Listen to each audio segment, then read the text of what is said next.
it's absolutely true that we've had some tough by-election results, and they've been, I think, a reflection of a lot of things. But we've got to recognise that voters are going through a tough time at the moment, and I think that as a government, I've got to listen to what people are saying, and in particular to the difficulties people are facing over the cost of living, which is, I think, for most people, the number one issue.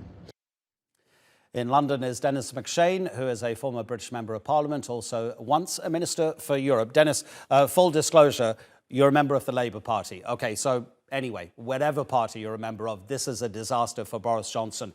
2019's general election had 82,000 registered voters in the southern constituency in Devon, which the Conservatives have lost to the Liberal Democrats. They had a 24,000 majority out of 82,000 registered voters. It couldn't have been worse. No. 2019, of course, the Conservatives had the best secret weapon in European politics for the last 20 years, namely a man called Jeremy Corbyn, who was leading the Labour Party and was completely unelectable. But it's a huge blow. You mentioned Oliver Dowden. He actually was a big Johnson supporter, very right-wing guy, launched culture wars, did all sorts of very aggressive statements for this new right-wing vision of Britain, very anti-European.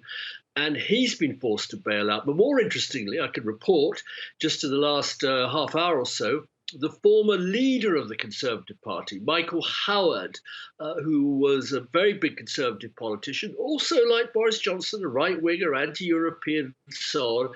He has said Boris Johnson has to go. And final technical point, one of the most senior Conservative MPs who run the party machine in the House of Commons has said it may be possible to have a new vote on Mr. Johnson. So we've got inflation out of control. We've got terrible chaos at our airports. We've got hospital waiting lists of 2 or 3 years.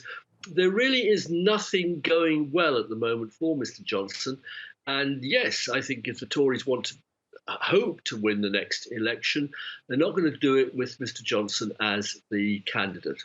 OK, just to explain a little bit further what you've just said, because that could be important news, that when there's a vote of confidence in a Prime Minister, Conservative Party rules, or there could be parliamentary rules, say that there can't be another vote of confidence, vote of no confidence for another 12 months. So if they're going to change the rules, presumably there may be another such vote. But Denis, I wanted to ask you, everything you've listed and the difficulties that the UK is going through, it seems to come down to people concentrating on one man, and now that man's character. Before the election in that Devon constituency, our correspondent went down to Honiton and he spoke to people, and so many people were saying this is about Boris Johnson and Boris Johnson's behaviour.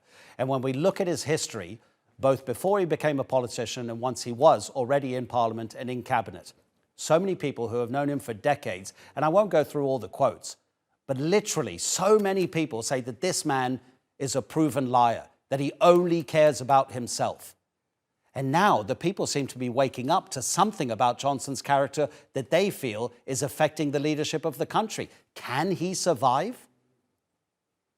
It's very, very difficult. I'm sure you're aware of the famous ancient Greek philosopher writer called Heraclitus, and he famously wrote, "Character is destiny." And of course, Boris Johnson studied classics at Eton and at Oxford, so I'm sure he knows that famous quote, "Character is destiny." And yes, we are finding out. I've known him a long time. I've known his character. He's a very jokey, friendly guy, but I just couldn't imagine him accepting or holding any high office of state. Later scandal, may not have hit the Turkish media, is that when he was Foreign Secretary, named by Theresa May, he tried to appoint his then girlfriend, and mistress, if you want to use that stupid old word, to become his chief of staff. And she would have had access to the most intimate secrets of state, MI6, security stuff.